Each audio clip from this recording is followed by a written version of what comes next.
हर हर महादेव। आप सभी शिव भक्तों का वीर मृत्युंजय चैनल पर हार्दिक स्वागत है। आज हम एक ऐसे विषय पर बात करेंगे जिसे लेकर लोगों के मन में न जाने कितने प्रश्न उठते हैं। सच्चे अर्थ को जाने बिना अक्सर लोग गलत निष्कर्ष निकाल लेते हैं।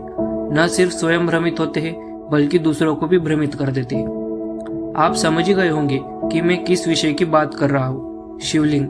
बहुत से लोग लिंग शब्द का अर्थ जाने बिना उसका गलत आशय निकालते हैं, लेकिन मेरा विश्वास है यदि आप यह वीडियो अंत तक देखेंगे तो शिवलिंग के सही और शास्त्रीय अर्थ को भलीभांति समझ पाएंगे। मेरी हर एक वीडियो की तरह इसमें भी हम शास्त्रों और पुराणों के प्रमाणों के आधार पर ही जानकारी साझा करेंगे। लेकिन वीडियो शुरू करने से पहले एक विनती है। आप सभी वीडियो तो देखते हैं लेकिन चैनल को सब्सक्राइब नहीं करते। कृपया चैनल को सब्सक्राइब जरूर करें ताकि ऐसे ही ज्ञानवर्धक वीडियो आप तक लगातार पहुंचते रहे। तो आइए वीडियो की शुरुआत करते हैं। तो सबसे पहला प्रमाण हम शिव महापुराण से लेते हैं, जहाँ स्वयं भगवान शिव अपने स्वरूप को समझा रहे हैं। मेरे दो रूप है, सकल और निष्कल। दूसरे किसी के ऐसे रूप नहीं है, अतः मेरे अतिरिक्त अन्य सब अनिश्वर है। हे पुत्रों, पहले मैं स्तंभ रूप से प्रकट हुआ, फिर अपने साक्षात रूप से। ब्रह्म भाव मेरा निष्कल रूप और महेश्वर भाव सकल रूप है। ये दोनों मेरे ही सिद्ध रूप है, मेरे अतिरिक्त किसी दूसरे के नहीं है। इस प्रमाण से हमें यह समझ आता है कि शिव के दो मुख्य रूप है, सकल और निष्कल।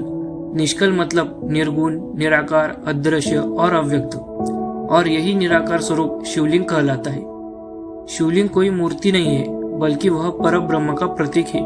एक ऐसा दिव्य स्तंभ जिसकी कोई शुरुआत नहीं, कोई अंत नहीं। यह वही रूप है जिसमें भगवान शिव सबसे पहले प्रकट हुए, एक अनंत ज्योति स्तंभ के रूप में। इसीलिए जब हम शिवलिंग की पूजा करते हैं तो हम उस निराकार शिव की उपासना कर रहे होते हैं, जो सृष्टि, स्थिति और संहार तीनों का मूल कारण है। और जब वही शिव अपने सकल यानी साकार रूप में प्रकट होते हैं तब हम उन्हें महादेव, भोलेनाथ, नीलकंठ जैसे रूपों में पूजते हैं। तो संक्षेप में कहे तो शिवलिंग मतलब शिव का निराकार स्वरूप। अब हम चलते हैं शिव महापुराण की वायव्य संहिता की ओर, जहाँ एक अद्भुत बात बताई गई है। संपूर्ण भूमंडल लिंग रूप में है और लिंग में प्रतिष्ठित है, इसलिए लिंग की प्राण प्रतिष्ठा के बाद सब कुछ प्राण प्रतिष्ठित हो जाता है। इसका अर्थ बहुत ही गूढ़ है लेकिन साथ ही बहुत ही सुंदर है। यह कहता है कि पूरा संसारी शिवलिंग का रूप है और यह संपूर्ण सृष्टि शिवलिंग में ही स्थित है। इसलिए शास्त्र कहते हैं कि जब लिंग में प्राण प्रतिष्ठा हो जाती है तो मानो संपूर्ण सृष्टि में जीवन का संचार हो गया हो। यह केवल एक पूजा नहीं बल्कि ब्रह्मांड से जुड़ने की एक गहरी आध्यात्मिक प्रक्रिया है। शिवलिंग को केवल पत्थर समझना अज्ञान है, वह ब्रह्मांड का आधार है जिससे सारा जीवन उत्पन्न होता है। अब अगला प्रमाण भी शिव महापुराण की वायव्य संहिता से ही है, जहाँ भगवान श्री कृष्ण स्वयं उपमन्यु ऋषि से प्रश्न करते हैं, लिंग क्या है? महेश्वर लिंग क्या है? लिंग का स्वरूप क्या है? लिंग की पूजा किस लिए की जाती है? उपमन्यु ने कहा, अव्यक्त को लिंग कहा जाता है। यह गुणों का स्रोत होने के साथ साथ वह स्रोत भी है जिसमें ब्रह्मांड लीन या विलीन हो जाता है। इसका न तो आरंभ है और न ही अंत। यह ब्रह्मांड का भौतिक कारण है। यहाँ स्वयं श्री कृष्ण ही पूछ रहे हैं कि शिवलिंग क्या है और उसका स्वरूप क्या है और लिंग की पूजा क्यों की जाती है। तो इन प्रश्नों के उत्तर में उपमन्यु जी बहुत ही गहन सत्य बताते हैं। अव्यक्त को लिंग कहा जाता है, अर्थात जो दिखाई नहीं देता लेकिन सब में व्याप्त है।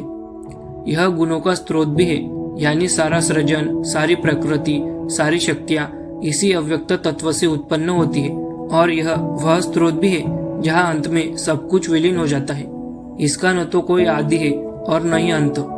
यह शाश्वत है, अनादि है, अनंत है।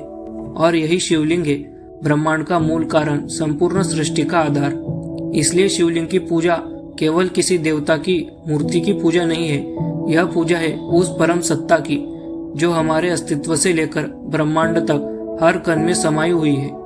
अब एक और अद्भुत प्रमाण हमें वायव्य संहिता से मिलता है, जहाँ बताया गया है कि शिवलिंग 3 रूपों में है, शुद्ध, अशुद्ध तथा शुद्ध और अशुद्ध दोनों। ब्रह्मा, विष्णु, शिव, महेश और रुद्र जैसे सभी देवता इसमें से ही निकलते हैं और शिव की आज्ञा से अंत में उसी में लीन हो जाते हैं। वह शिवलिंग है क्योंकि वह लिंग को आज्ञा देता है। यहाँ बताया गया है कि ब्रह्मा, विष्णु, शिव, महेश और रुद्र जैसे सभी देवता इसी शिवलिंग से उत्पन्न होते हैं और शिव की आज्ञा से अंत में उसी में लीन हो जाते हैं। मतलब यह लिंग केवल प्रतीक नहीं बल्कि समस्त ब्रह्मांड का स्रोत और अंतिम लक्ष्य है। अब हम शिव महापुराण के रुद्र संहिता से ही अगला प्रमाण देखते हैं, जहाँ बताया गया है शिवलिंग की वेदी महादेवी का स्वरूप है और लिंग साक्षात महेश्वर है। लय कारक होने के कारण ही इसे लिंग कहा गया है। इसी में संपूर्ण जगत स्थित रहता है, यानी शक्ति और शिव दोनों का अद्वितीय और अविनाशी मिलन ही शिवलिंग कहलाता है। लय कारक होने के कारण ही इसे लिंग कहा गया है। लय यानी समापन, विलय। जिस तत्व में यह पूरा जगत अंततः विलीन हो जाता है उसी को लिंग कहा गया है। इसका अर्थ यह है कि संपूर्ण ब्रह्मांड की उत्पत्ति, स्थिति और संहार तीनों की अंतिम मंजिल वही शिवलिंग है। इसी में संपूर्ण जगत स्थित रहता है। शिवलिंग सिर्फ पत्थर का टुकड़ा नहीं, वह सृष्टि के आदि और अंत का प्रतीक है। वह शिव है और उसकी वेदी यानी आधार शक्ति है। जब हम शिवलिंग की पूजा करते हैं तो हम दरअसल शिव और शक्ति दोनों के उस सनातन एकत्व की पूजा कर रहे होते हैं, जहाँ से सृष्टि आरंभ हुई और जहाँ वह अंत में समाहित हो जाएगी।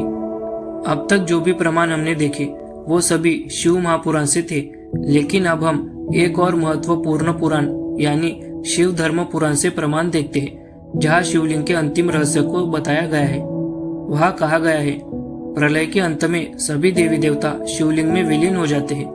बाई ओर ब्रह्मा विलीन हो जाते हैं और दाई ओर श्री विष्णु जनार्दन विलीन हो जाते हैं। इसका अर्थ यह है कि जब पूरा ब्रह्मांड अपने अंत की ओर बढ़ता है तो सभी शक्तियां, सभी देवता, सभी तत्व शिवलिंग में लीन हो जाते हैं। शिवलिंग न केवल सृष्टि का आदि है बल्कि उसका अंत भी है। जब ब्रह्मा जो सृष्टि करता है और विष्णु जो पालक है दोनों ही अंततः शिवलिंग में विलीन हो जाते हैं, तो यह स्पष्ट हो जाता है कि शिव ही वह परम तत्व है जिससे सब कुछ उत्पन्न होता है और जिसमें सब कुछ अंत में समा जाता है। अब हम शंभु गीता से एक और अत्यंत गूढ़ और अद्भुत प्रमाण देखते हैं, जहाँ शिवलिंग के उस विराट रूप का वर्णन किया गया है। वहाँ कहा गया है, हे महादेव, हम देखते हैं कि आपके उस आदि अनंत रहित लिंग में अलग अलग ब्रह्मा, विष्णु, महेश अनंत स्थानों में जहाँ तहाँ अलग अलग भलीभांति सृष्टि, स्थिति और लय का कार्य करते दिखाई पड़ते हैं। हे विराट मूर्ते, उस लिंग पर अनेक तारा, नक्षत्र, ग्रह, उपग्रह आदि से भूषित अनंत ब्रह्मांड समूह आसमान दिखाई पड़ते हैं। आपके उस लिंग में कितने ही ब्रह्मांड एक साथ ही उत्पन्न होते हैं, कितने ही ब्रह्मांड स्थित दिखाई पड़ते हैं और कितने ही ब्रह्मांड उसमें डूबकर शीघ्र लय होते दिखाई पड़ते हैं। इसका अर्थ यह है कि शिवलिंग केवल एक प्रतीक नहीं बल्कि वह विराट सत्ता है जिसमें यह सारा ब्रह्मांड जीवित है।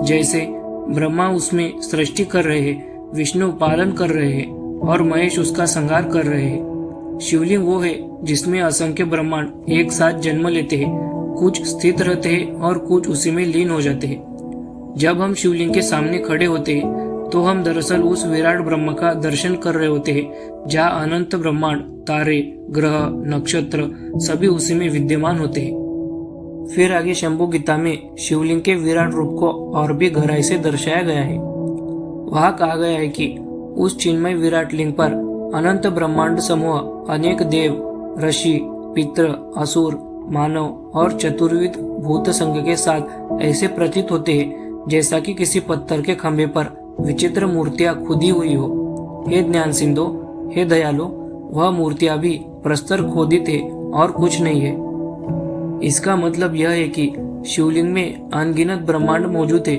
और उन ब्रह्मांडों में रहने वाले सारे देवता, असुर, ऋषि मुनि, पितृ और सभी तरह के जीव जंतु सभी उस शिवलिंग में बसे हुए हैं। जैसे किसी खंभे पर नक्काशी की गई हो और उसमें कई आकृतियां उभरी हुई दिखती है, वैसे ही शिवलिंग के भीतर ये सारे दृश्य दिखाई पड़ते हैं। शिवलिंग में ही सृष्टि का आरंभ होता है, वहीं पर सब कुछ पलता है और अंत में सब उसी में लीन हो जाता है। इसका यह भी अर्थ है कि जो कुछ भी हम संसार में देखते हैं वह सब शिवलिंग में ही समाया हुआ है। अब हम अगला प्रमाण लिंग पुराण से देखते हैं, जहाँ शिवलिंग का ऐसा रूप बताया गया है जो शायद कल्पना से भी परे है।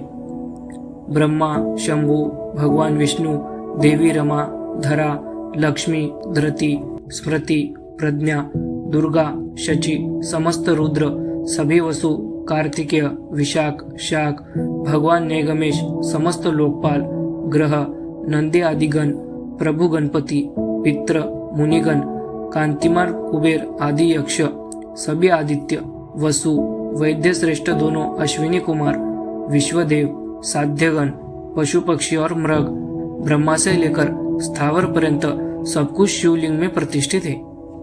इसका मतलब यह है कि शिवलिंग केवल पत्थर नहीं है, वह स्थान है जहाँ पूरी सृष्टि समाई हुई है।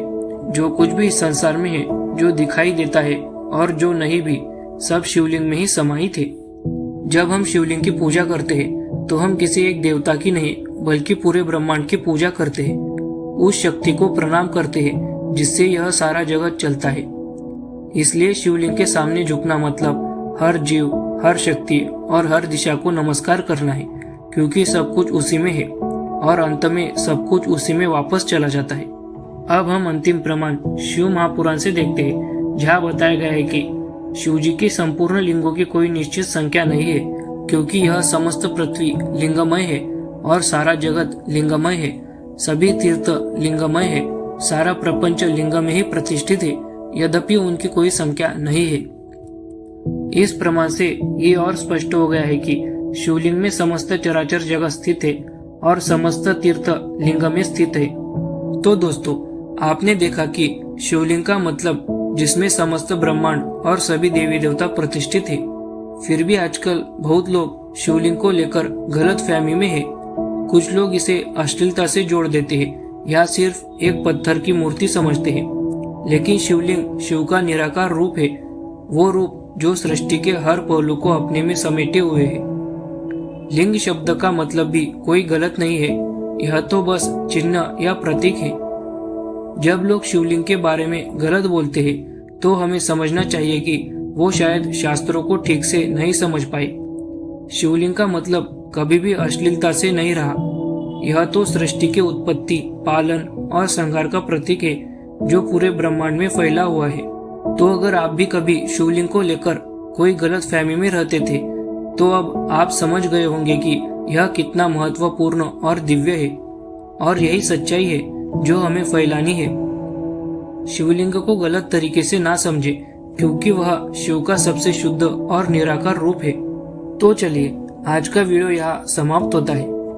अगर आपको ये वीडियो सही और जानकारी पूर्ण लगा हो तो लाइक करें, कमेंट में अपनी राय जरूर दें और चैनल को सब्सक्राइब करें ताकि आपको ऐसी और वीडियो मिल सके।